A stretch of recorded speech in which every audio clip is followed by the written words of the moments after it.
அதிலும் குறிப்பாக மாண்புமிகு அம்மா அவர்கள் மறைவிற்கு பிறகு 2016க்கு பிறகு நடைபெற்ற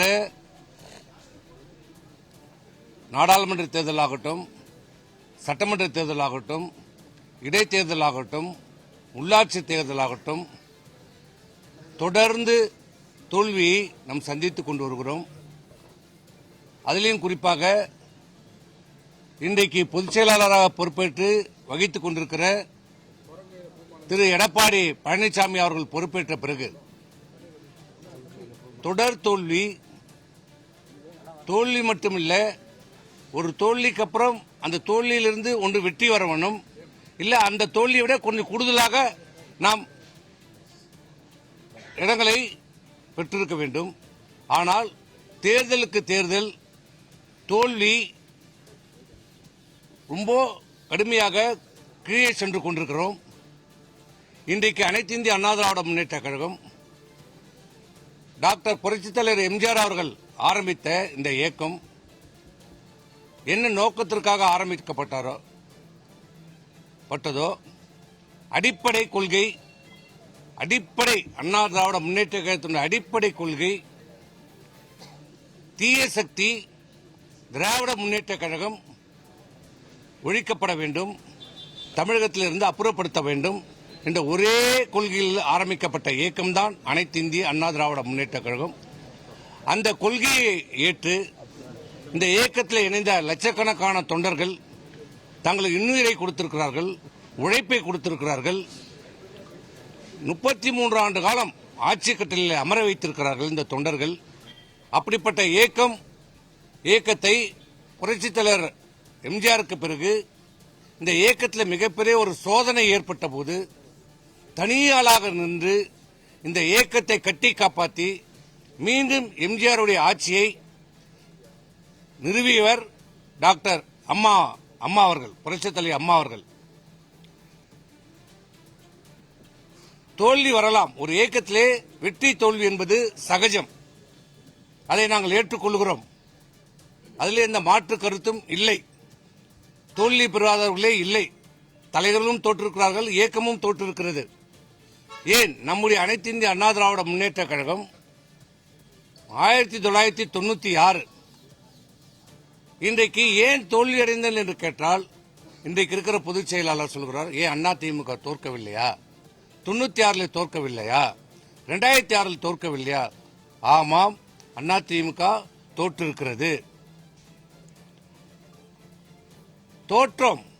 ஆனால் தோற்ற இயக்கத்தை மீண்டும் ஆட்சி கட்டில உட்கார வைக்கிற தகுதியும் திறமையும் அந்த தலைவர்களுக்கு இருந்திருக்கிறது, புரட்சித் தலைவர் அம்மாவுக்கு இருந்திருக்கிறது.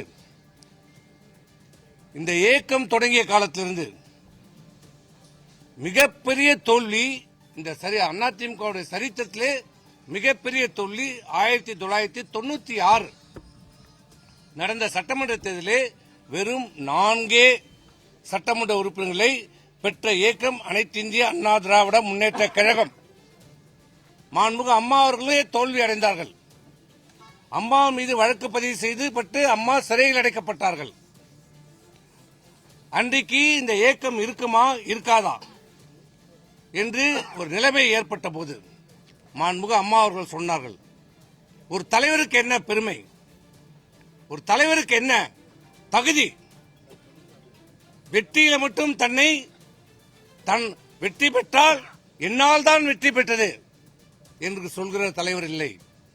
தோல்வி அடைந்தாலும் அந்த தோல்வியை ஏற்று, அந்த தோல்விக்கு நான் தான் காரணம், அதை ஏற்றுக்கொள்கிறேன் என்று சொல்கிற தலைவர் தான் உண்மையான தலைவர். தொண்டர்களை காட்டிவிட்டு, நிர்வாகிகளை காட்டிவிட்டு தான் தப்பித்துக் கொள்ள ஒருவர் தலைவர் இல்லை. வெற்றி பெற்றால் தன்னால் வெற்றி, தோல்வி அடைந்தால் நிர்வாகிகள் சரியாக பணியாற்றவில்லை என்று சொன்னார். ஆனால் அன்றைக்கு அம்மா சொன்னார்கள், இந்த இயக்கத்தின் இந்த தோல்வியை நான் என்னுடைய தோல்விக்கு நான் முழுமையாக பொறுப்பேற்றுக் கொள்கிறேன் என்று சொல்லி மீண்டும் எம்ஜிஆர் ஆட்சியை விரைவிலே நிறுவேன் என்று சபதமேற்றார்.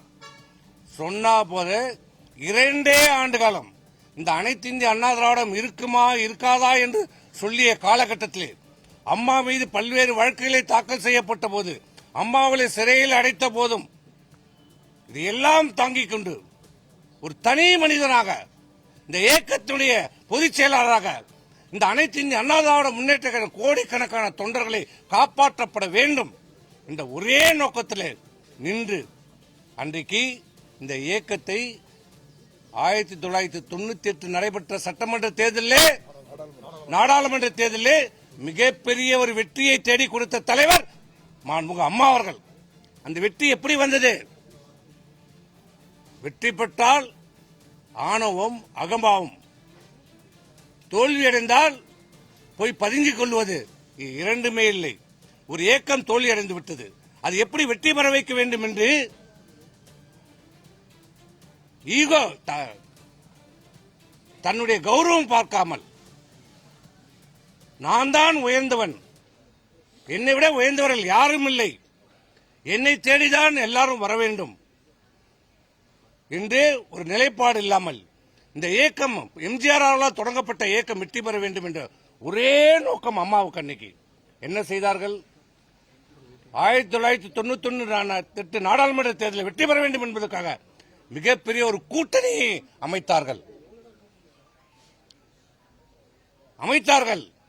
அமைத்தது மட்டுமல்ல, எல்லா கூட்டணி தலைவர் வீட்டுக்கும் படியேறி சென்றார்கள்.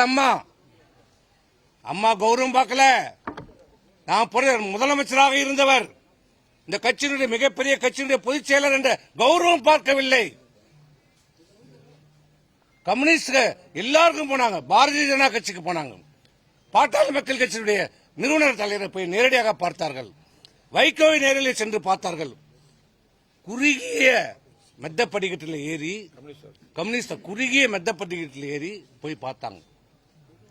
எந்த அசௌகரியம் பார்க்க ஒரே நோக்கம், அம்மாவுடைய நோக்கம், இந்த இயக்கம் வெற்றி பெற வேண்டும், இரட்டைலை வெற்றி பெற வேண்டும் என்ற ஒரே நோக்கத்தில் அனைத்து தலைவர்கள் வீட்டுக்கும் தானே சென்று பார்த்து அந்த கூட்டணி மிகப்பெரிய ஒரு கூட்டணியை அமைத்து அந்த தேர்தலில் வெற்றியை பெற்று தந்த பெருமை மாண்புமிகு அம்மா அவர்களுக்கு உண்டு. ஆனா இன்னைக்கு என்ன நிலைமை?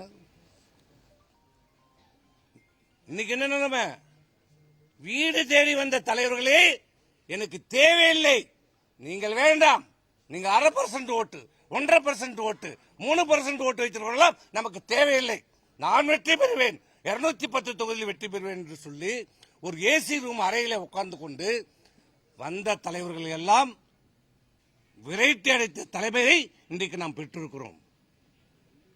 இன்றைக்கு அவர்கள் எல்லாம் அரவணைத்திருந்தார்.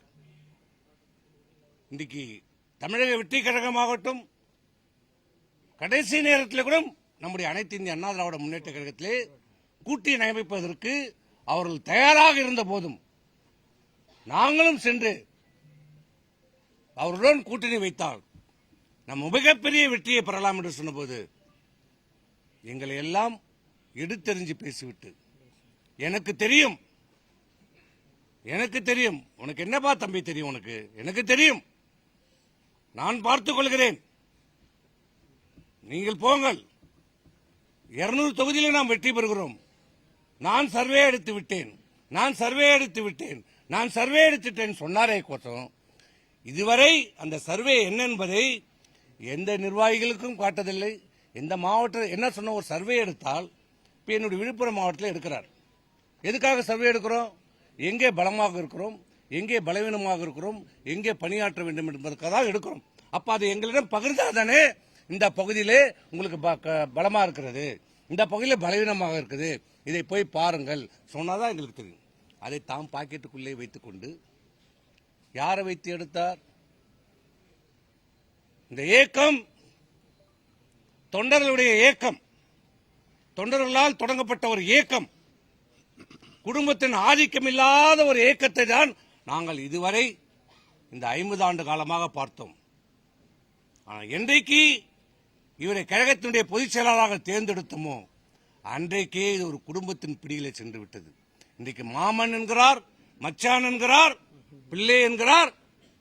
யார் அவர்கள்? இந்த இயக்கத்துக்கு உழைத்தார்களா, பாடுபட்டார்களா? முதலில் உங்களை பொதுச் செயலாளர் ஆக்குவதற்கு அவருடைய பங்கு என்ன? இன்னைக்கு நீங்கள் பொதுச் செயலாளர் உங்களை நாங்கள் உட்கார வைத்த பிறகுதான் இவர்கள் எல்லாம் உங்களுக்கு கண்ணு தெரிகிறதா? ஆனால் இப்படி இந்த இயக்கம் இன்று வரை இதுவரை இன்றைக்கு அவர் பேட்டி கொடுக்கின்ற போது கூட 47 தொகுதியிலே நாம் வெற்றி பெற்றிருக்கிறோம், இதுவே மிகப்பெரிய வெற்றி என்று சொல்கிறார் என்றால் தமிழகத்துடைய மக்களும் அனைத்து இந்திய அண்ணா திராவிட முன்னேற்ற கழக தொண்டர்களும் புரிந்து கொள்ள வேண்டும். அம்மா அவர்கள் இரண்டாவது முறையாக புரட்சித் தலைவர் அவர்கள் வெற்றி பெற்ற பிறகு தொடர் வெற்றி. அந்த வெற்றியை இதுவரைக்கும் தமிழ்நாடு அரசியலிலே எந்த தலைவரும் இதுவரை பெறவில்லை. தலைவருடைய மறைவிற்கு பிறகு யாரும் இரண்டாவது முறையாக வெற்றி பெறவில்லை. அந்த சாதனையை முறியடித்து 2016 மீண்டும் ஆண்ட இயக்கமே மீண்டும் வெற்றி பெற்ற இயக்கம் அனைத்து இந்திய அண்ணா திராவிட முன்னேற்ற கழகத்தினுடைய சாதனை மாண்புமிகு அம்மா அவர்கள் சாதித்து நம்ம கிட்ட வெற்றி பெற்று ஆட்சியும் கட்சியும் கொடுத்து விட்டு மன நிறைவாக நமக்கு வெற்றி பெற்று கொடுத்தாங்க. ஆனா இன்னைக்கு என்ன நிலைமை? அதற்கு பிறகு இந்த இயக்கத்துடைய நிலைமை என்ன? அந்த வெற்றி கோட்டை நம்ம நெருங்க முடிந்ததா? 12 தேர்தலில் 20%, 19%, 21 தேர்தலில் 65 இடங்கள் அதிமுக, 24 பல தொகுதியிலே டெபாசிட் எழுந்திருக்கிறோம். அதிமுக சரித்திரத்திலே முதல் படு தோல்வி 2024 தேர்தலிலே பல தொகுதியிலே டெபாசிட் எழுந்திருக்கிறோம். 3வது இடம் சென்றோம். அப்போதும் புரிந்து கொள்ளவில்லை. சொன்னோம். அன்றைக்கு 2024 நாடாளுமன்ற தேர்தலில் தன்னிச்சையாக முடிவெடுத்து இவர்கள் யாரும் வேண்டாம், அன்றைக்கு எல்லோரும் சொன்னோம் பாரதிய ஜனதாவோட கூட்டணி வைக்கலாம் என்று ஒரு கருத்து இருந்தது. அதை காது கொடுத்து கூட கேட்கவில்லை. எனக்கு தெரியும் இனி எந்த காலத்திலையும் பாரதிய ஜனதாவோடு ஒட்டோ உறவோ இல்லை என்று சொன்னார். அது உங்களுக்கும் தெரியும், அதிமுக தொண்டர்கள் அனைவருக்கும் தெரியும், எல்லாருக்கும் தெரியும். பலமுறை அவர் சொல்லியிருக்கிறார், உங்களுக்கு தெரியும். தேர்தலுடைய முடிவு படுதோல்வியை நாம் சந்தித்தோம். ஒரு அடிப்படை விஷயம் நாடாளுமன்ற தேர்தல் என்றால் யாருக்கு? இந்த நாட்டினுடைய பிரதமரை யார் தேர்ந்தெடுக்க வேண்டும் என்பதுதான் நாடாளுமன்ற தேர்தல். திராவிட முன்னேற்ற கழக கூட்டணியிலே பாரத பிரதமர் வேட்பாளராக ராகுல் காந்தியை சொல்கிறார்கள். பாரதிய ஜனதா அணி நரேந்திர மோடி பாரத பிரதமர் அவர்களை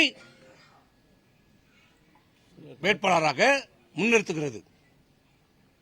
இங்கே அனைத்து இந்திய அண்ணா திராவிட முன்னேற்ற கழகம் எந்த கூட்டணியும் இல்லை. இல்லாமல் என்ன சொல்லுகிறார்கள்? யாரும் வேட்பாளர் பிரதமர் வேட்பாளர் இல்லை என்றாலும் பரவாயில்லை. தேர்தலில் என்ன முடிவெடுத்தார்கள்? ஏதோ இவருக்கும் திராவிட முன்னேற்ற கழகத்துக்கும் தேர்தல் என்ற போது பிரச்சாரம் பண்ணினார். அதுவே தவறான ஒரு முடிவு. தோல்வி அடைந்தோம். நாங்கள் சொல்லுகிற போதே ஏற்க மறுத்தார். ஆனால்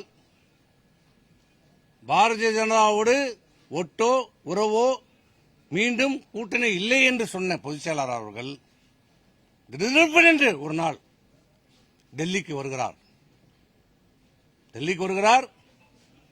வாங்க என்று சொல்லுகிறார். என்ன என்று கேட்டால் ஒன்றும் சொல்லவில்லை. வாங்க எங்க போகிறோம் என்று அமித்ஷா வீட்டுக்கு, அவர் வீட்டுக்கு போகிறோம் என்றார். போனார். போய் பாரதிய ஜனதா கூட்டணியை உறுதி செய்கிறார். யாரை கேட்டார்? யாரிடம் கலந்தாலோசித்தாரா? தலைமை கழக நிர்வாகிகளோடு கலந்தாலோசித்தாரா? பேசினாரா? ஒரு ஆலோசனை, ஒரு கருத்தையாவது கேட்டாரா? பாரதிய ஜனதாவோடு கூட்டணி இல்லை என்பதை எடுக்கப்பட்ட முடிவு எங்க? செயற்குழு கூட்டத்தில் எடுக்கப்பட்ட முடிவு. அனைத்து இந்திய அண்ணா திராவிட முன்னேற்ற கழக செயற்குழுவிலே எடுக்கப்பட்ட முடிவு பாரதிய ஜனதாவோடு கூட்டணி இல்லை என்பது. ஆனால் தன்னிச்சையாக செயற்குழுவில் எடுக்கப்பட்ட முடிவை தன்னிச்சையாக யாரையும் கலந்தாலோசிக்காமல் என்ன நோக்கத்திற்காகவோ என்ன காரணத்திற்காகவோ தெரியவில்லை. இதுவரை எதிர்க்கட்சி சொன்னார்கள் நாங்கள் உள்ள வந்தால் திடீரென்று பாரதிய ஜனதாவை நம்ம கூட்டணி வைத்திருக்கிறோம் என்று சொன்னார். இன்று வரை காரணத்தை சொல்லவில்லை. ஏன் கூட்டணி வைத்தீர்கள், எதற்காக வைத்தீர்கள், என்ன காரணம் இன்று வரை சொல்லவில்லை. இன்றைக்கு என்ன நிலைமை? சட்டமன்ற தேர்தலிலாவது முறையாக கூட்டணி வையுங்கள் என்று நாங்கள் பலமுறை வற்புறுத்தினோம். தேசிய முற்போக்கு திராவிட கழகத்தை இணையுங்கள் என்று சொன்னபோது ரொம்ப எங்களால் எவ்வளவு முடியுமோ அவ்வளவு சொன்னோம். ஒரு புரட்சி, ஒரு கட்சிக்கு, ஒரு தலைவர்களுக்கு என்ன, சொன்ன வாக்கை காப்பாற்றப்பட வேண்டும். ஒரு வாக்குனா ஒரு தலைவர்களுக்கு வாக்கை, அது நாக்கு சுத்தம் காப்பாற்றப்பட வேண்டும். நாடாளுமன்ற தேர்தலிலே கொடுத்த வாக்குறுதி தேமுதிகவுக்கு ஒரு ராஜ்யசபா எம்பி கொடுப்போம் என்று சொன்னார். ஆனால் முடிந்த பிறகு அந்த நாடாளுமன்ற தேர்தல் வருகிற போது நிலையை மாற்றிக்கொண்டார். நாங்கள் சொன்னோம், இது தப்பு, முறையல்ல, சொன்னதை கொடுங்க, அடுத்த தேர்தல் நீங்க யாருனாலும் போடட்டும், ஆனால் இப்ப அவர்களுக்கு கொடுங்க, சட்டமன்ற தேர்தலுக்கு அவர்கள் நமக்கு தேவை, அதை கொடுங்கன்றோம். எங்கள் கருத்தை உதாசனைப்படுத்தி விட்டார். அவர் கொடுத்த வாக்கையும் காப்பாற்றவில்லை. அதனால் அவர்கள் எங்கள் மீது மிக வருத்தம். அந்த வருத்தம் கடைசி வரைக்கும் அவர்கள் கூட்டணி வெளியேறுவதற்கான காரணமாக அமைந்து விட்டது. அப்போதும் அவர்கள் வந்தார்கள். கூட்டணியில் சேருவதற்கான அனைத்து முயற்சியிலும் அவர்களுடைய முதல் சாய்ஸே கூட்டணியிலே அனைத்து இந்திய அண்ணா திராவிட முன்னேற்ற கழகத்தில் சேர வேண்டும் என்பதுதான். பலமான முயற்சி எடுத்தார்கள், கடைசி வரைக்கும் முயற்சி எடுத்தார்கள். ஆனால் அவர்களை உதாசனை செய்தார். நானே வெற்றி பெற்று விடுவேன், எனக்கு யாரும் தேவையில்லை, எந்த கூட்டணியும் தேவையில்லை, அதிமுக தன்னந்தனியாக நின்று வெற்றி பெற்றுவிடும் என்று சொன்னார். நாங்கள் எவ்வளவோ சொன்னோம், அவர் அதை கேட்டுக்கொள்ளவில்லை. அதனுடைய முடிவு இன்றைக்கு 2026 சட்டமன்ற தேர்தலிலே மாண்புமிகு எம்ஜிஆர் அவர்களால் தொடங்கப்பட்ட இந்த இயக்கம், மாண்புமிகு அம்மா அவர்களால் தொடங்கப்பட்ட இந்த கட்டி காப்பாற்றப்பட்ட இயக்கம் தொடர் தோல்வி, தோல்வி மட்டுமில்ல, தோல்வி கீழே போய்கொண்டே இருக்கிறது. அனைத்து இந்திய அண்ணா திராவிட முன்னேற்ற கழகத்துடைய சரித்திரத்திலே கிட்டத்தட்ட பெரும்பான்மையான தொகுதியிலே இன்றைக்கு 3வது இடம் சென்றிருக்கிறது அதிமுக. மிகப்பெரிய வருத்தம், வலி எங்களுக்கு ஏற்பட்டிருக்கிறது. எங்களால் தாங்க முடியவில்லை, சொல்ல முடியவில்லை. இவ்வளவு காலம் அவரை பொதுச் செயலராக யார் கொண்டாந்தோம்? அவராக பொதுச் செயலர் ஆகிவிட்டாரா?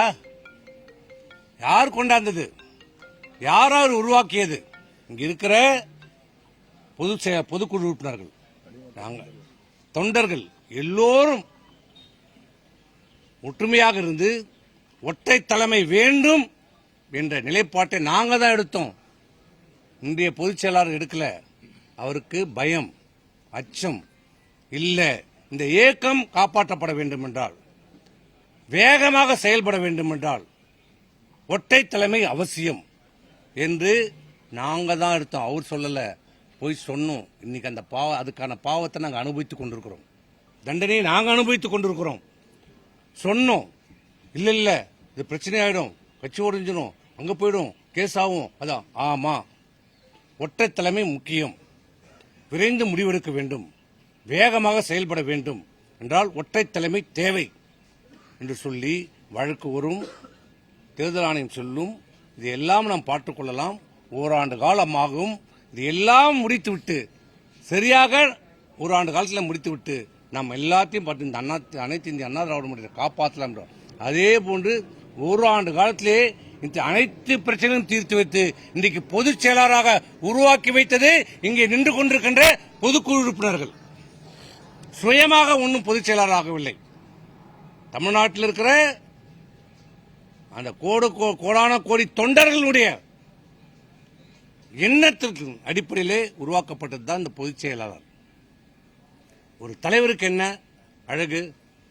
நாங்களே தவறு செய்திருந்தாலும், இல்லை மற்றவர்கள் தவறு செய்திருந்தாலும் அவர்களை அழைத்து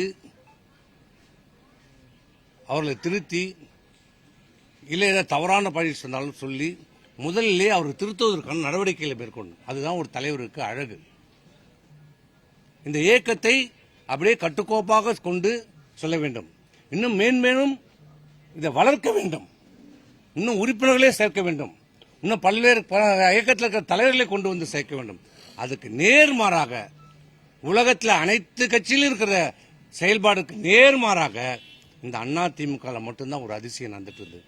இவர் பொதுச் செயலாளராக பொறுப்பேற்ற இந்த 4 ஆண்டு காலத்திலே அவர் செய்திருக்கிற ஒரே பணி, சிறப்பான பணி, நல்ல பணி, நீக்குவது நீக்குவது நீக்குவது நீக்குவது நீக்குவது. அவருக்கு தெரிந்த ஒரே வார்த்தை, ஒரே செயல், என்றால் சிறைவாசம், ஏன் என்றால் வனவாசம் என்பது போல. ஏன் என்று கேட்டால் அடிப்படை உறுப்பினர் நீக்கப்படுகிறார். எதற்கு என்று கேட்டால் கட்சி பதவி நீக்கப்படுகிறார். இதை தவிர என்ன செய்திருக்கிறார்? என்ன நடந்தது? நீ கடவுள் என்ன பண்ணாரு? நீங்க நீக்கணவங்க எல்லாம் இன்னைக்கு சட்டமன்றத்தில் உறுப்பினராக போயிட்டாங்க. நீங்க யாரை நீக்கணும் அவருக்கே நீங்க கையெடுத்து கும்பிட்டு இன்னைக்கு சபாநாயகர் ஆகிட்டார். நாங்க எவ்வளவு வேண்டணும். அவர் எங்ககிட்ட சொன்னார், எனக்கு எந்த விதமான நிபந்தனையும் கிடையாது. எனக்கு தலைவர் ஆரம்பிச்ச இயக்கம், தலைவர் காலத்திலே நான் சட்டமன்ற உறுப்பினராக இருந்திருக்கிறேன். என் கடைசி காலம் இந்த இயக்கத்தில் இருக்க வேண்டும் என்று சொன்னார். நான் இணைந்து விடுகிறேன் என்று வழக்கையெல்லாம் வேற எதையுமே கேட்கல. நாங்கள் போய் சொன்னோம். அவரால் எங்களுக்கு என்ன பிரச்சனை? அவர் ஒன்றும் இல்லை, சேர்த்துக்கலாம். முடியாது, அது முடியாது. எந்த காரணத்தை கொண்டும் ஓபிஎஸ், வைத்திலிங்கம், மனோஜ் பாண்டியன், ஜெயஸ்ரீ பிரபாகரனை பற்றி என்னிடம் பேசாதீர்கள் சொல்லிவிட்டார். உங்ககிட்ட பேசலன்னா அவங்க இப்ப சட்டமன்றத்தில் பேசுறாங்க. எது பேசுறாங்க? இதுதான் இன்னைக்கு நிலைமை. அவர் செய்திருக்கிற ஒரே பணி, சிறப்பான பணி, கழக பணி. இந்த கழகத்தில் இருக்கிற தலைவர்களையும் நிர்வாகிகளையும் தொண்டர்களையும் வெளியேற்றுவதுதான் அவருடைய நோக்கம். திமுக உடைய நோக்கத்தை மிக வெற்றிகரமாக செயல்படுத்துகிற ஒரு பொதுச் செயலாளராக இன்றைக்கு இந்த பொதுச் செயலாளர் இருக்கிறார். திமுக நோக்கம் என்ன? அண்ணா திமுகவை அழிக்க வேண்டும், ஒழிக்க வேண்டும், பலவீனமடை செய்ய வேண்டும். இதுதான் நோக்கம். இப்ப அவர் என்ன செய்து கொண்டிருக்கிறார்? பொதுச் செயலாளர் தேர்தலுக்கு தேர்தல், தேர்தலுக்கு தேர்தல் அனைத்து அண்ணா திராவிட முன்னேற்ற கழகம் பலவீனமடை செய்து கொண்டிருக்கிறார். அதை புரிந்து கொள்ள மறுக்கிறார். சொன்னாலும் கேட்க மறுக்கிறார். எனக்கு தெரியும், எனக்கு தெரியும், எனக்கு தெரியும், நீங்கள் போங்க என்று சொல்லுகிறார். இன்றைக்கு என்ன செய்திருக்கிறார்? மீண்டும் அவர் பணியை துவக்கி இருக்கிறார். தேர்தலுக்காக விடுமுறை விடப்பட்ட பணியை, அவர் கழக பணியை இன்றைக்கு தொடங்கி இருக்கிறார். இன்றைக்கு நீக்கம் எத்தனை பேர்? 26 பேர் எங்களை நீக்கி இருக்கிறார். இந்திய செய்தி இந்த நிமிடம் வரை 26 பேரை நீக்கி இருக்கிறார். 8 மணி நிலவரப்படி நான் கேட்கிறேன், இந்தியாவிலே எந்த இயக்கத்திலேயாவது எந்த கட்சியிலேயாவது இப்படி ஒரு பெரும்பகுதியான நிர்வாகிகளை நீக்கியதாக நீங்க பார்த்திருக்கிறீர்களா? கேள்விப்பட்டிருக்கீங்களா? பிரிந்து சென்றிருப்பார்கள், பிரிந்து சென்றிருப்பார்கள். நீக்கியதாக அறிவித்திருக்கிறார். இவருக்கு யார் அந்த அதிகாரத்தை கொடுத்தது? இவருக்கு எங்கிருந்து அந்த அதிகாரம் வருகிறது? எல்லோரும் இவர் கழகத்துடைய துணை பொதுச் செயலாளர், இவருடைய கழகத்துடைய தலைமை நிலை செயலாளர், நாங்கள் எல்லாம் அமைப்பு செயலாளர், மாவட்ட கழக செயலாளர்கள், சட்டமன்ற உறுப்பினர்களா இருக்கோம். எங்களை நீக்குவதற்கு பொதுச் செயலாளருக்கு எந்த அதிகாரம் இருக்கிறது? எங்களிடம் விளக்கம் கேட்கப்பட்டதா? இல்ல காரணம் நீக்கிய அந்த நீக்கப்பட்டிருக்கிற பட்டியலில் காரணம் சொல்லப்பட்டிருக்கிறதா? இந்த காரணத்துக்காக இந்த இதுக்காக நீக்கணும் என்று சொல்லப்படுறதா? இது எப்படி சொல்லும்? எந்த விதத்திலையும் செல்லாது. அவர் நீக்கிய அந்த பத்திரிகை வடகட்டத்துக்கு கூட உதவாது. இது எதற்கும் செல்லாது, செல்லாது, எதற்கும் அது செல்லாது, எந்த விதத்திலையும் அது செல்லாது. எந்த அதிகாரமும் இல்லை. ஏனென்றால் அனைத்து இந்திய அண்ணா திராவிட முன்னேற்ற கழகத்தில் தேர்தல் முடிந்த பிறகு அனைத்து இந்திய அண்ணா திராவிட முன்னேற்ற கழகம் மிகப்பெரிய ஒரு தோல்வி, 3வது இடத்துக்கு சென்றிருக்கிறது.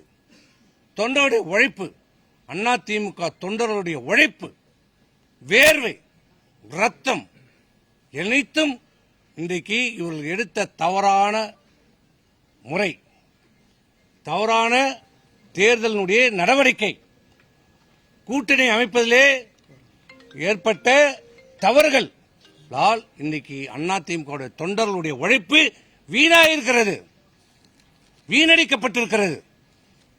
அது மட்டுமில்ல, யாரை எதிர்த்து நாங்கள் போராடினோமோ, யாரை எதிர்த்து நாங்கள் அரசியல் செய்தோமோ, இன்றைக்கு நீங்கள் பதவி சுகம் அனைத்திருக்கிறீர்களே, சட்டமன்ற உறுப்பினராக, நாடாளுமன்ற உறுப்பினராக, அமைச்சர்களாக, பொதுச் செயலாளராக, முதலமைச்சராக இருந்தால் அதுக்கு யார் காரணம்? யாரை எதிர்த்து நீங்கள் அமைச்சர் ஆனீர்கள், சட்டமன்ற உறுப்பினர் ஆனீர்கள்? யாரை எதிர்த்து நீங்கள் முதலமைச்சர் ஆனீர்கள்? யாரை எதிர்த்து உங்களுக்காக பொதுச் செயலாளர் பதவி கொடுக்கப்பட்டது? திமுக அப்புறப்படுத்தப்பட வேண்டும் என்ற ஒரே எண்ணம் கோடான கோடி அனைத்து இந்திய அண்ணா திராவிட முன்னேற்ற தொண்டர்களுடைய பிரதிபலிப்பாக தான் உங்களை உட்கார வச்சிருக்கிறோம். அப்படிப்பட்ட அந்த அடிப்படை கொள்கை திமுகவோட எதிர்ப்பிலே பிறந்தவர்கள் தான். இந்த நெருப்புல பிறந்தவன் சொன்ன பாரு, அதே மாதிரி திமுக எதிர்ப்பிலே பிறந்த வளர்ந்து உயிரை விடுகிறவர்கள் தான் அனைத்து இந்திய அண்ணா திராவிட முன்னேற்ற கழக தொண்டன். சாகின்ற வரை அவனுடைய ஒரே எதிர்ப்பு திமுக எதிர்ப்பு. அப்படிப்பட்ட திமுகவோடு சேர்ந்து திமுகவுடைய ஆதரவை பெற்றுக்கொண்டு தேர்தலில் படுதோல்வி அடைந்த பொதுச் செயலாளர் நான் முதலமைச்சராக ஆதரவு தருகிறார்கள். திமுகவுடைய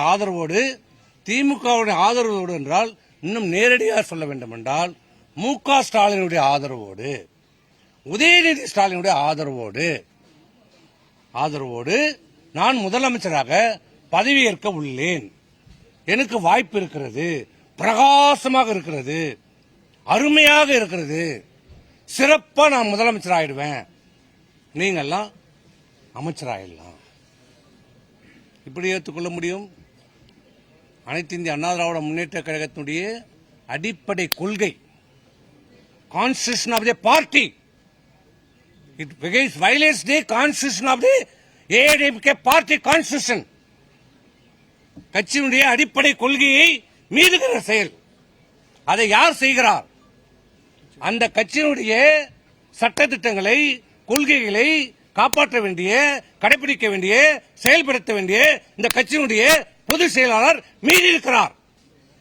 உண்மையிலே இதுக்கு நடவடிக்கை எடுக்கப்பட வேண்டும் என்றால் யார் மேல எடுத்திருக்கணும்? அது தொண்டர்கள் விரைவில் முடிவு செய்வாங்க. அதனால்தான் நாங்கள் சொன்னோம், இது ஏற்றுக்கொள்ள முடியாது. இது இந்த இயக்கத்துடைய எம்ஜிஆருடைய ஆன்மா மன்னிக்காது, அம்மாவுடைய ஆன்மா நம்மை மன்னிக்காதே என்று சொன்னோம். ஆனால் அதை ஏற்க மறுக்கவில்லை. அவர் காது கேட்க மறுத்து விட்டது. அவருக்கு பதவி ஆசை கண்ணை மறைத்து விட்டது. குடும்ப உறுப்பினருடைய கட்சியை விட தன் குடும்ப உறுப்பினருடைய நலனை பார்த்து விட்டார். அதன் மீது அவர் அக்கறை கொண்டு விட்டார். அதனால் இனி இவரிடம் பேசி எந்த பயனும் இல்லை என்ற நிலைப்பாடு எடுத்தார். அதை விட இன்னொரு வாய்ப்பு வந்தது. இந்த தமிழ்நாட்டுக்கு இதுவரை கிடைக்காத, இனியும் கிடைக்க முடியாத ஒரு வாய்ப்பு தலித் சமுதாயத்தை சேர்ந்த ஒரு முதலமைச்சராக வரும். அந்த ஒரே காரணத்துக்காக அதை நாங்கள் ஏற்றுக்கொண்டோம். ஒரு தலித் சமுதாயத்தை சேர்ந்த முதலமைச்சர் ஆகட்டும், வரட்டும் என்று எங்களுக்கு அதில் சில முரண்பாடுகள் இருந்தாலும், ஆனால் ஒரு தலித் சமுதாயத்தை சேர்ந்தவர் முதலமைச்சர் ஆகட்டும் என்ற நிலைப்பாட்டில் அதை சொன்னோம், அதை வற்புறுத்தினோம். அதை நடைமுறைப்படுத்துங்கள், அதையாவது ஏற்றுக்கொள்ளுங்கள். முடியாது, நான் தான் முதலமைச்சராகுவேன். அதை ஏற்றுக்கொள்ள முடியாது. ஒரு தலித் சமுதாயத்தை சேர்ந்த முதலமைச்சராவதை நான் ஏற்றுக்கொள்ள முடியாது. இன்னும் அவர் சொன்ன வார்த்தைகள்லாம் சொன்னா நல்லா இருக்காது. அது பல்வேறு பிரச்சனைகளுக்கு வழிவகுத்து விடும். அதை நான் சொல்ல விரும்பவில்லை. சமுதாயத்துக்குள்ளே ஒருவரை முட்டிவிட பார்த்தார். ஆனால் அதை நான் பேச விரும்பவில்லை. விட்டுவிடுங்கள். ஆனால் தான் முதலமைச்சரானால் போதும் என்று சொன்னார். இதை நாங்கள் ஏற்றுக்கொள்ளவில்லை. அதனால் பெரும்பான்மையான சட்டமன்ற உறுப்பினர்களுடைய முடிவின்படி நாங்கள் பொறுப்பாளர்களை தேர்வு செய்து ஆளுநரிடம் நாங்கள் கொடுக்கல, முதல்ல அவர் கொடுத்தார், அப்புறம் நாங்கள் கொடுத்தோம். எப்போ அந்த சபாநாயகரிடம் கொடுத்தோம், எப்போ ஆளுநர் சபாநாயகரிடம் கொடுத்தோம், எப்போ கொடுத்தோமோ அப்போதே கட்சியிலே முரண்பாடுகள் வந்துவிட்டது, கருத்து வேறுபாடு வந்துவிட்டது, பிளவை நோக்கி சென்று கொண்டிருக்கிறது என்ற நிலை உருவாகிவிட்டு எப்ப கருத்து வேறுபாடு கொள்கை வேறுபாடுக்குள்ள கட்சிக்குள்ள வந்துடுதோ அன்றைய தேதியிலிருந்து பொதுச் செயலாளருக்கான அதிகாரம் முழுமையாக பறிக்கப்பட்டு விட்டது. எங்களை நீக்குகிற அதிகாரம் பொதுச் செயலாளருக்கு முற்றிலும் துளியும் அவருக்கு அதிகாரம் இல்லை. இந்த நீக்கம் செல்லாது.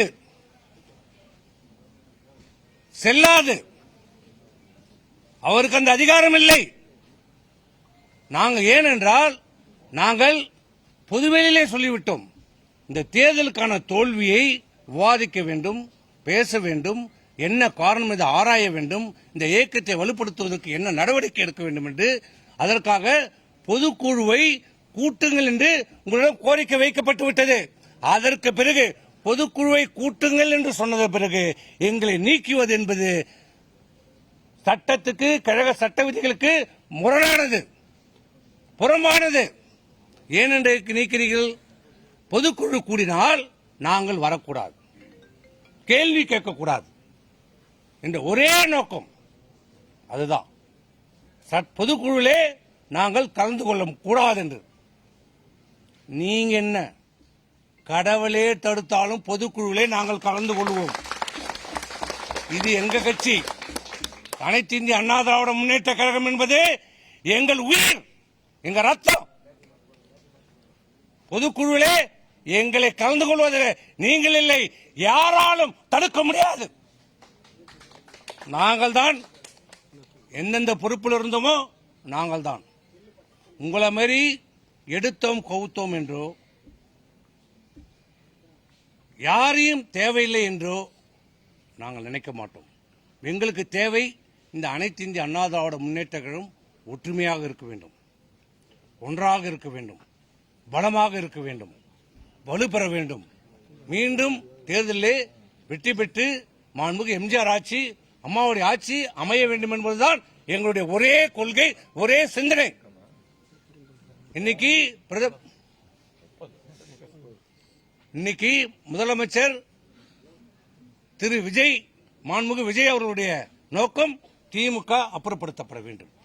அண்ணா திமுக கொள்கை திமுக அப்புறப்படுத்தப்பட வேண்டும். இந்த ஒரே காரணத்துக்காக தான், இந்த ஒரே நோக்கத்திற்காக தான் இணைந்து பயணிப்போம் என்று சொன்னோம். வேற எந்த நோக்கமும் இல்லை.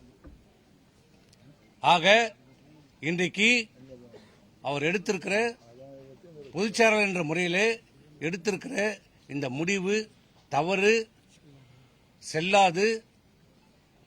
இதை கழக தொண்டர்கள் ஏற்றுக்கொள்ள மாட்டார்கள், ஏற்றுக்கொள்ளவும் வேண்டாம். தெளிவாக இருங்கள். அனைத்து இந்திய அண்ணா திராவிட முன்னேற்ற தொண்டர்களும் நிர்வாகிகளும் நம்பிக்கையோடு இருங்கள், தைரியமாக இருங்கள், உற்சாகமாக இருங்கள். விரைவிலே இந்த அனைத்து இந்திய அண்ணா திராவிட முன்னேற்ற கழகம் எழுச்சி பெறும், வளம் பெறும், மீண்டும் அம்மாவுடைய ஆட்சி அமையும். நம்பிக்கையோடு இருங்க, தைரியமாக இருங்க. ஆகவே அண்ணா திமுக தொண்டை என்னைக்கு மனம் தள்ள மாட்டாங்க, நம்பிக்கையா இருப்பான், தைரியமா இருப்பான். தலைவர்களுக்கு தான் தொலைந்துருவாங்க. இது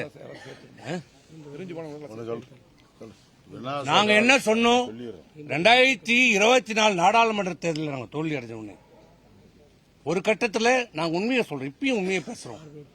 இரட்டை தலைமை இருந்தபோது அந்த இரட்டை தலைமை இந்த இயக்கத்திற்கு வலு சேர்க்கவில்லை, இயக்கனுடைய வளர்ச்சிக்கு அது பயன் தரவில்லை. ஒற்றை தலைமை வேண்டும் என்று சொன்னோம். நாங்களும் தான் சொன்னோம். நானும் சொன்னோம், இல்லைன்னு மறுக்கல. அதுக்காக போராடணும், எல்லாமே பண்ணோம். அவர்கிட்ட சமாதானம் பேசணும். அந்த சமாதானம் ஒத்து வரல. அப்புறம் வேற வழி இல்லை, ஒற்றை தலைமை இவர் மீது இந்த நம்பிக்கையின் பேரில் நாம் கொண்டாடணும். அந்த நம்பிக்கை இன்னைக்கு பொய்த்து விட்டது. ஆனால் 2024 தேர்தலில் நாங்கள் தோல்வியடைந்த உடனே யாரெல்லாம் நாங்கள் எதிர்த்தோமோ இந்த இயக்கம் வலுப்பெற வேண்டும், இந்த இயக்கம் வெற்றி பெற வேண்டும் வேண்டுமென்றால் பிரிந்தவர்கள் அனைவரும் ஒன்று சேர வேண்டும். இந்த இயக்கத்துக்காக ஒரு காலத்தில் உழைத்தவர்கள் எல்லாம் ஒன்று சேர்க்க வேண்டும் என்று நாங்கள் முயற்சி எடுத்தோம். நாங்கள் 6 பேர் போனோம். இன்னைக்கு தான் சொல்றேன், கேட்டுங்க. இது வரைக்கும் 2024 அவர் வீட்டில் போய் பார்த்துட்டு வந்ததுக்கு அப்புறமும் இன்னி வரைக்கும் நான் பேசுனதில்லை. நாங்கள் யாருமே திரு செங்கோட்டையன் கூட அவர் நீக்கினதுக்கு அப்புறம் தான் பேசினார். நாங்கள் யாருமே பேசல. பேசிட்டு வந்து வெளியில் நாங்கள் சொன்ன வார்த்தை நம்ம சொன்னோம், கோரிக்கையை அவர் ஏற்கல. ஆனால் நம்ம இப்படி போனோம், பேசணுன்றது வெளியில் தெரிய வேணாம், பத்திரிகைக்கு தெரிய வேணாம், அது நம்ம கட்சிக்கு பலவீனப்படுத்தி விடும். எந்த இடத்துலையும் எந்த நேரத்திலையும் நம்ம பேசக்கூடாது முடிவு எடுத்தோம். இன்னி வரைக்கும் நாங்கள் தெளிவாக இருந்தோம். ஆனால் இவர் தான் பொதுச் செயலாளர் தான் அப்பப்போ அவர்களை சும்மா இருக்கணும், ரோட்ல போறோம்னா வம்பு கீத்துட்டே இருந்தார். யாரு? நாங்கள் வேண்டாம். அவர் தான் நீக்கிட்டீங்க, அவர் போயிட்டாரு, விட்டுருங்க. அவர் ஏங்க பேசுங்க? அவர் ஊர்ல போய் தான் அங்க பேசுறது. எங்க பேசக்கூடாதோ அங்க போய் பேசுறது, எங்க பேசணுமோ அங்க பேசுறது இல்லை. இப்படி நாங்க சொன்னோம், கேட்கல. 24 போனோம். இந்த இயக்கம் தோல்வி அடைஞ்சிச்சு. நம்ம மீண்டும் வெற்றி பெறணும், ஜெயிக்கணும்னா 2020 சட்டமன்ற தேர்தலில் ஜெயிக்கணும்னா எல்லாரும் இணைங்க, எல்லாரும் இணைங்க. டிடி தினகரன், திருமதி சசிகலா, ஓபிஎஸ், வைத்திலிங்கம், எல்லாரையும் இந்த இயக்கத்தில் யாரெல்லாம் போனாங்களோ எல்லாரும் நம்ம இணைப்போம், எல்லாரும் செய்யணும். ஆனால் அன்றைக்கு நடந்ததை சொன்னா நல்லா இருக்காது, நாகரிகமாக இருக்காது, விட்டுருங்க. ஆனால் நாங்கள் சொன்னதை அவர் ஏற்றுக்கொள்ளவில்லை. முழுமையாக எவ்வளவோ போராடினோம், மன்றாடினோம். கிட்டத்தட்ட ஒரு 2 மணி நேரமாக போராடி பார்த்தோம். முடியல. சரி, முடியல, பரவாயில்ல, அப்புறம் பேசிக்கலாம். அவர் நம்ம கருத்தை அவர்கிட்ட நம்ம சொல்லிட்டோம். அவர் இருப்போம்னு சொல்லிட்டு நாங்கள் வந்துட்டோம். ஆனால் கடைசி வரை தன்னை மாற்றிக்கொள்ளாதது மட்டுமல்ல, அதைவிட கடுமையான நிலைப்பாட்டை மேற்கொண்டார். அன்றைக்கு மட்டும் 2024 எல்லோரும் சேர்த்திருந்தார். ஏன்னா இவர் தான் சொன்னோம், நீங்க தான் பொதுச் செயலாளர், அவங்க யாரும் இனிமேல் உங்கள் பொறுப்புக்கு இனிமேல் எந்த அபாயமும் இல்லை. அவர்கள் கேட்கவும் முடியாது, கேட்டாலும் நம்ம தரப்போறதில்லை. ஏதாவது ஒரு பொறுப்பு கொடுத்து நம்ம வச்சுக்கலாம். எதுக்கு எந்த சமரச முயற்சிக்கும் அவர் தயங்கல. அதை மட்டும் அன்றைக்கு கேட்டிருந்தார்னா இன்னைக்கு அனைத்து இந்திய அண்ணா திராவிட முன்னேற்ற கழகம் இன்னைக்கு பொதுச் செயலாளர் முதலமைச்சராக இருப்பார். தான் தலையிலே தன்னை மாநில வாரி போட்டுக்கின்ற நடையாகி போயிட்டு நம்ம நிலவை. அதை தான் இன்னைக்கு சொல்றோம். இந்த அனைத்து இந்திய அண்ணா திராவிட முன்னேற்ற கழகம் மீண்டும் வலுப்பெற வேண்டும், வெற்றி பெற வேண்டும் என்றால் பிரிந்தவர்கள், வெளியே சென்றவர்கள், நீக்கப்பட்டவர்கள் அனைவரையும் ஒன்றாக மீண்டும் கழகத்தில் இணைக்க வேண்டும், அவர்களை சேர்க்க வேண்டும். அவர்களுக்கு உரிய அங்கீகாரத்தை கொடுத்து மீண்டும் அனைத்து இந்திய அண்ணா திராவிட முன்னேற்ற கழகம் மிகப்பெரிய ஒரு வலுவான ஒரு இயக்கமாக உருவாக்க, நீங்க சேர்த்தாலே போதும், அது உருவாயிடும். உருவாக்க வேண்டும் என்பதுதான் எங்களுடைய கோரிக்கை. அதை தான் நேற்றும் சொன்னோம், 2024 சொன்னோம், இப்போதும் சொல்றோம். இன்னைக்கும் இந்த பத்திரிகை செய்தி வாயிலாக சொல்கிறோம், பொதுச் செயலாளர் அவர்களுக்கு சொல்லுகிறோம், அனைவரும் இணைங்கள். யார் மீதும் காழ்ப்புணர்ச்சியை காட்டாதீர்கள், யார் மீதும் கோபத்தை காட்டாதீர்கள். உங்கள் மீது எனக்கு தனிப்பட்ட எந்த கோபமும் இல்லை. ஏனென்றால் தனிப்பட்ட முறையில் அவரும் நானும் பல பேருக்கு நாங்கள் அவர்கிட்ட சண்டை போட்டுப்போம், அவரும் என்கிட்ட சண்டை போடுவார். அது ஒரு பிரச்சனையே இல்லை. அப்படியே போய் அடுத்த நிமிஷமே நானும் அவரும் பேசிப்போம், கடுமையா சண்டை போட்டுப்போம். ஆனா அடுத்த நிமிஷம் அவரும் வந்துருவார், நானும் வந்துருவேன். அந்த விதத்துல நான் அவரையும் குறை சொல்ல, நான் யாரையுமே குறை சொல்ல. நாங்க போட்டுப்போம், அது 2 பேருமே கட்சிக்காக தான் போட்டுப்போம். அதில் நான் இப்பயும் சொல்றேன், தனிப்பட்ட முறையில் அவருக்கு மேல இருக்கிற எனக்கு மரியாதை எந்த விதத்திலையும் எப்போதும் குறையாது. அவரை பார்த்தாலே நான் நிறைய தான் போயிடுவோம். ஏன்னா அவர் பார்த்து ஏதாவது நம்மளை பேச்சு இது பண்றவர் இது இப்பயும் இருக்குது. எந்த தனிப்பட்ட கருத்து வேறுபாடு எனக்கு அவருக்கு போயிட்டு இல்லை. எனக்கு தனிப்பட்ட ஆதாயம், இங்க இருக்கிற யாருக்குமே தனிப்பட்ட ஆதாயம் எதுவுமே கிடையாது. கட்சி நலனுக்காக தான் நாங்கள் சொல்லுகிறோம். பொதுமக்களே, கழக தொண்டர்களே, கட்சி நலனுக்காக தான் சொல்றோம், கட்சியினுடைய வளர்ச்சிக்காக தான் சொல்றோம். நம்பிக்கையா இருங்க, உறுதியா இருங்க, எழுச்சியா இருங்க, ஒற்றுமையாக இருங்க. இந்த நடவடிக்கைகளை கண்டு நீங்கள் அச்சப்பட வேண்டாம், பயப்பட வேண்டாம், தெளிவாக இருங்கள். இது எடுக்கப்பட்ட இந்த நடவடிக்கை நிர்வாக ரீதியாகவும் தப்பு, மனசாட்சிப்படியும் தப்பு, கட்சியினுடைய சட்ட திட்டங்கள் விதிகளுக்கு படியும் தப்பு. ஆகவே இது செல்லாது, அமலுக்கு வரவில்லை. நாங்கள் அவரவர்கள் பொறுப்பிலே அப்படியே நாங்கள் இருக்கிறோம். இன்றைக்கு நாளைக்கு ஒரு பேட்ச் வரலாம், நாளைக்கு ஒரு பேட்ச் வரலாம். அதனால அது எதை பத்தி கவலைப்படாதீங்க. அது அவர்லாம் சொல்றாரு. இல்ல ஒரு பழமொழி சொல்ல போறல, அதுதான் சொல்றது.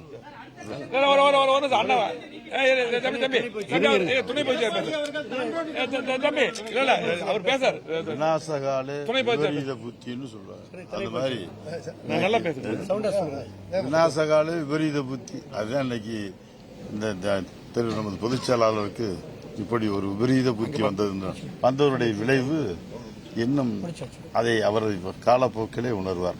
நானும் பார்த்திருக்கிறேன். நாங்கள்லாம் புரட்சி தலைவர் எம்ஜிஆருடைய தலைவர் இந்த இயக்கத்தை தொடங்குவதற்கு முன்பிருந்து திராவிட முன்னேற்ற கழகத்தில் மாணவர் அமைப்பிலிருந்து இந்த இயக்கத்தில் தொடர்ந்து பல்வேறு அமைப்புகளிலே பொறுப்புகளிலே மாணவர் அமைப்பிலிருந்து வர்றோம். சின்ன கட்சி தொடங்குறதுக்கு முன்னால் இருந்து, அதுக்கு பின்னால் தலைவர்கிட்ட இருந்தோம், அதுக்கு பின்னால் அம்மாட்ட வந்தோம், அப்படி வந்திருக்கோம்ல.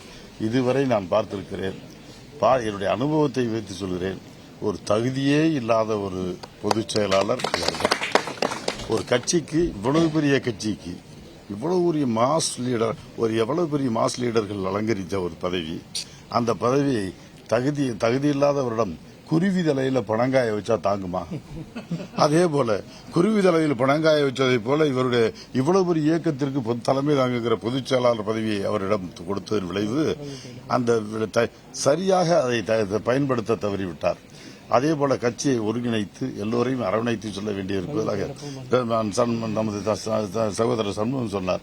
நாங்கள்லாம் கட்சியினுடைய நலன் கருதி எங்களுடைய நேர அவரிடமே சென்று நாங்கள் அவரிடம் பல வேண்டுகோள் வைத்தோம். எங்களுடைய சொந்த விஷயம் இல்லை, எங்களுக்கென்று எதையாவது பதவி விடுங்கன்னு கேட்கல, எதுக்காகவும் யாருக்கும் பரிந்துரை கேட்டதில்லை.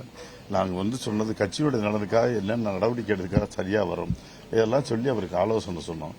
ஆனால் நாங்கள் சொன்னதிலிருந்து அன்று முதல் எங்கள் 6 பேரையும் அன்றைக்கு எதிரியாகவே நினைச்சிட்டார். அன்னையிலிருந்து ஒரு கட்சியுடைய தலைமை பக்குவப்பட்ட தலைமையாக இருந்தால் அவர்கள் எல்லாம் இந்த ஆலோசனைகளை உள்வாங்கி அதில் எதை ஏற்றுக்கொள்ளலாம், எதை நீக்கலாம், எதை சரியான யோசனை சொல்லியிருக்கார்களான்னு இன்னும் பல பேரை கலந்துரையாடி அந்த முடிவு எடுக்கலாம். தகுதியான சிறியது அந்த ஆலோசனைகளை எல்லாம் ஆலோசனை சொல்லுகிறவர்களை அவர் எதிரி என்று நினைக்க ஆரம்பித்தார். அப்பொழுதே எல்லாரும் கட்சியினுடைய அமைப்பெல்லாம் நிலைகுலைய தொடங்கிவிட்டது. உழைப்பவர்களுக்கு மரியாதை கிடையாது. ஜால்ரா அடிப்பவர்களுக்கு, தன்னை பக்கத்திலே உட்கார்ந்து துதிபாடுகிறவர்கள் பேச்சை கேட்டு இருக்கிறவர்களையும் 10 பிரதிக்கு எல்லாத்தையும் நீக்கிட்டு இருக்காரு. இவருடைய தொழிலே என்னன்னா பொதுச் செயலாளர் வேலையை, கட்சியை வளர்க்கிறவர்கள் வேலை பார்க்காம ஒட்டுமொத்தமாக நீக்கிக்கிட்டே இருப்பது, யாரையும் சேர்க்காமையே வந்துடுது. போர்போக்க பார்த்தா தான் மட்டும்தான் இந்த கட்சி, அவர் மட்டும்தான் இந்த கட்சியில் இருப்பார் போல தெரியுது. அந்த அளவிற்கு தன்னை தவிர எல்லாரும் இங்கே யாரும் இருக்கக்கூடாது என்று நினைக்கிறார். கிராமத்தில் ஒரு பழமொழி சொல்லுவாங்கல்ல, எல்லாரும் நாட்டில் இருக்க பூரா செத்து போனா நான் தாண்டா ராஜாம்பார். அதே மாதிரி இன்னைக்கு எல்லாரும் கட்சி விட்டு நீக்கிட்டா இன்னைக்கு போட்டியும் கிடையாது, ஆதரவு எதுவும் கிடையாது, எதிர்ப்பும் கிடையாது. இப்படிப்பட்ட விபரீத சிந்தனை, விபரீத புத்தி, அதுதான் விபரீத. அந்த தகுதியில்லாதவரிடம் அந்த பணியை ஒப்படைத்து விட்டோமோ என்று நாங்கள் சந்தேகப்படுகின்ற அளவிற்கு, வருத்தப்படுகின்ற அளவிற்கு அவருடைய நடவடிக்கை அமைந்து விட்டது. இனிமேலாவது அவர் திருந்தி கட்சிக்கு நல்ல இந்த கட்சியை சரியான முறையிலே வழிநடத்த வேண்டும் என்று வேண்டுகோளாகத்தான் கேட்கிறேன். நாங்கள் தயாராக இணைந்து பணியாற்ற